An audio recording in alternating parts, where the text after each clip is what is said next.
We're going to do a quick video on how to put in an umbilical vein catheter, or UVC. And if you remember, the sterile side is on the left and the non-sterile side with the medication is on the right. So what we'll do is we're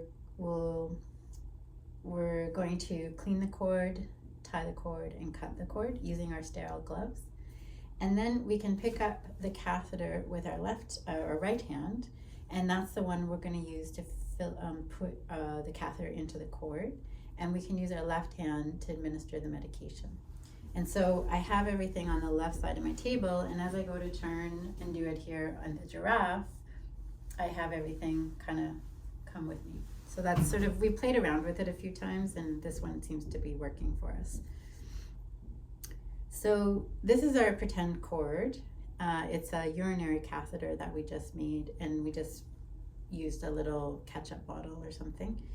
And the cord clamp that we clamp onto the baby in order to cut the cord and separate the baby from the cord and the rest of the placenta is a plastic clamp, and it has teeth on it that kind of clip in, and we can just hear that click and we know it's in place.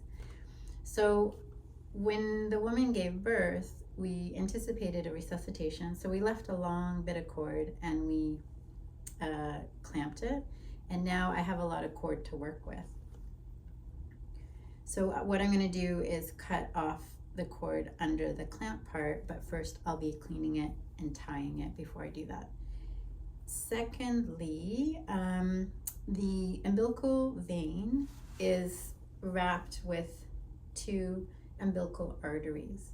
And so the arteries are two tiny vessels, and the vein is the larger vessel. So if you're looking down at the cord, it looks like a happy face.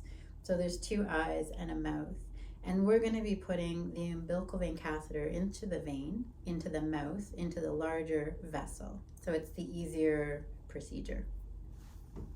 Okay, so first of all, for here, I'm going to put on my sterile gloves, and we're going to pretend the baby's right here, this ketchup bottle.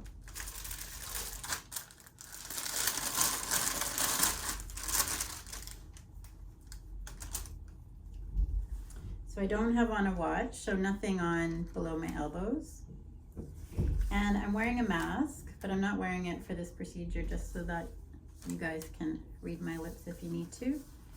But I don't need to gown up because it's an emergency procedure. If it's a non-urgent umbilical vein catheter, I would wear my gloves, a gown, and a mask. Okay, so over at the giraffe, I'm going to be doing my procedure on the baby. So just so you can see it here, pretending this is the baby, this is the cord, and this is the cord clamp. First, I'm going to clean the cord. So I'll take iodine, and I'm going to do it just like in surgery. So you start at the center from where you're going, so keeping it clean, and then moving out further and out all around the baby's belly. And then I throw that away. And then I'm going to tie the cord. And so the umbilical tape that we have, or the little pink one, it's sterile. And luckily they give us two in case you drop one.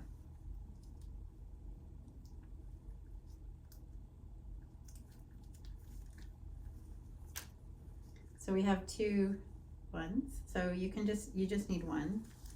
And the way I tie it is I do a loop and make a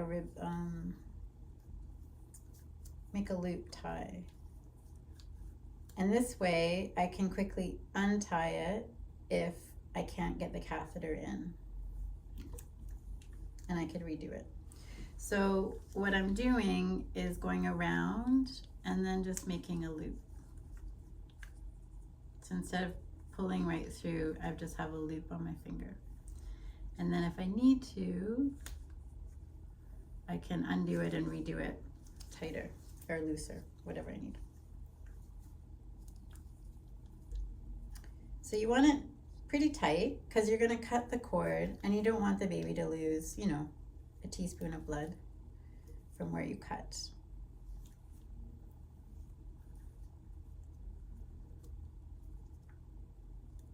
Okay. So the other midwife left this big long say piece of cord. Let me make it smaller so it's easier.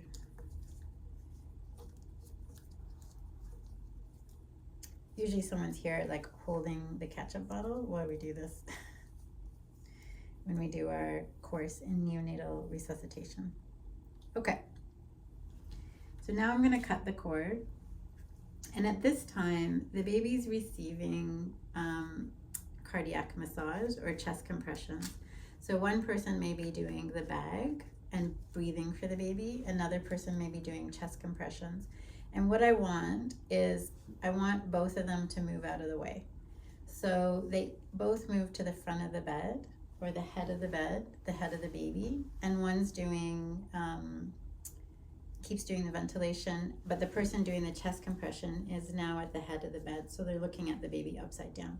This way, every part of the baby from the belly down, there's no one around, there's no hands in there that I might accidentally cut them with the scalpel, because now there's going to be a sharp in the field. So with the sharp, it usually goes through quite easy, but this is a piece of plastic, so it might be harder to cut.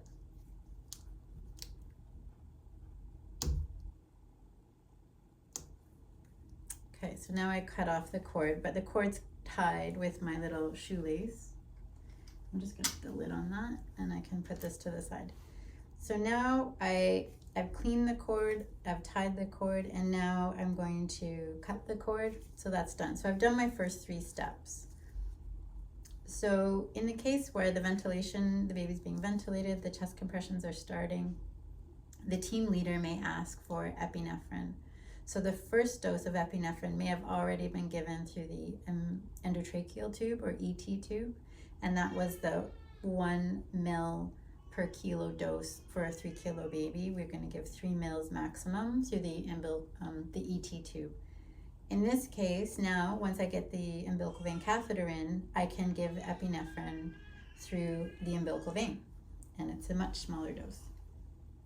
Okay, so with my left hand, I'm going to pick up my medication. It's not sterile. And with my right hand, I'm going to get my umbilical vein catheter. So as you can see, it's very like twisty. It's easy to hold on to. And I'm going to put the umbilical vein catheter into the umbilical vein or the larger vessel. I might need some help because maybe I can't quite see everything. I might have some gauze on hand. I've had it dry so I can see. Or, you know, an assistant may take a pair of forceps and just kind of hold it steady or hold it open for me. Okay. So my right hand is sterile, my left hand has the medication, it's non-sterile, okay? So I've picked up, I think there's a baby crying outside. I picked up my umbilical vein catheter and I'm gonna feed it in 3 centimeters. And it goes in quite easily, but basically once the numbers start, you wanna stop. And I'm gonna pull back on my syringe. So the 3-way stopcock is off to where I'm going to put the epinephrine, but the normal saline, and it's open to the normal saline and the catheter. So I'm going to pull back, see if I get some blood. If I get blood, I'm in the right spot. I don't need to move again. I don't need to push it further.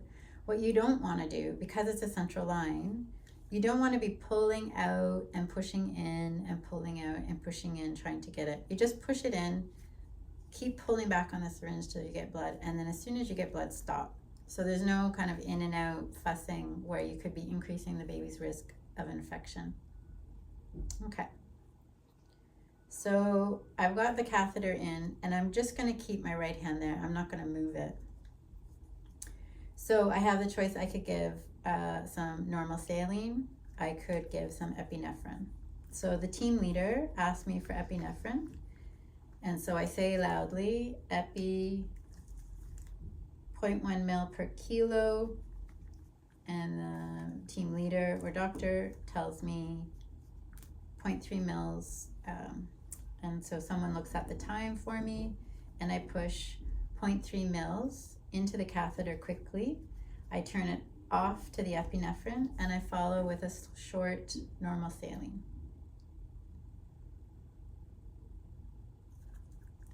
So now I'm going to hold still. I have the 3-way catheter stopcock off to the epinephrine, and I'm going to keep the normal saline. It's open. And I'm going to sit this down next to the baby, but again, I still don't want to move my hand. This thing can fall out so easily. We don't want to do that. That we'd have to re-put it in. So my next step is to suture it in place. And so I still have a sterile spot here. I'm gonna open my sutures.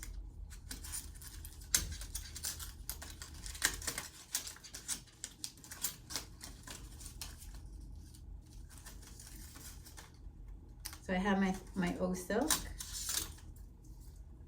and I have my needle driver.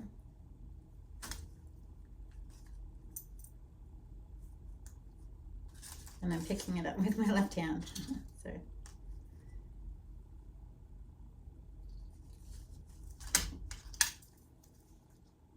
This is a bit painful to watch, eh? Okay. So the way I suture it in place is that I'm going to go in and up and then back in and up. And I'm kind of, maybe I could draw a picture to add to this, but basically you're going down and up around the cord, and then you draw it tight. So it's like a purse string on top.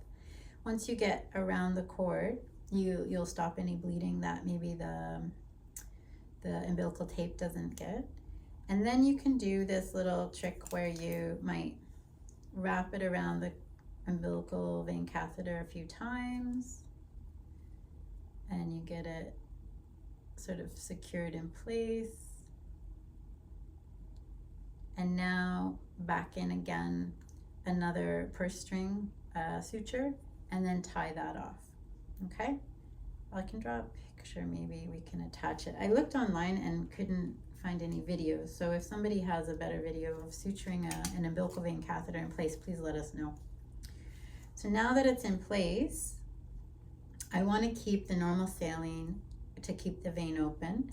We also may administer medications through this line if we can't get a peripheral IV line. So at this point, the baby may need 10% glucose by IV over the course of each hour. It's by kilo. The neonatologist will order it from Montreal. As well, we can administer the antibiotics, as well as if there's any reason we think the baby would benefit from a bolus of normal saline, we're ready to do that.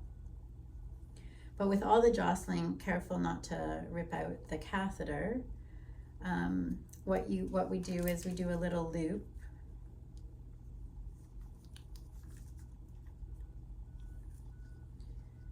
So we loop the catheter a few times around itself and tape it in place here, and tape the whole catheter and tack it down. That way, if any time this gets tugged, it'll have a bit to unravel before it'll pull out of the baby. So it used to be a problem we used to do quite often, but we haven't done that in a while. And now you can use the op site to just tape it down. So again, we tried things like trying to build bridges, like we saw little tape bridges that we saw in books, but they never really worked. And this one works well. So coil up the umbilical catheter into 2 coils, and then tape the whole thing down with op site, and keep this close to the baby. The op site is good because you can see if there's any bleeding that happens. You might have to re-tie things or add another suture if you're noticing the baby's bleeding from the site. And that's all.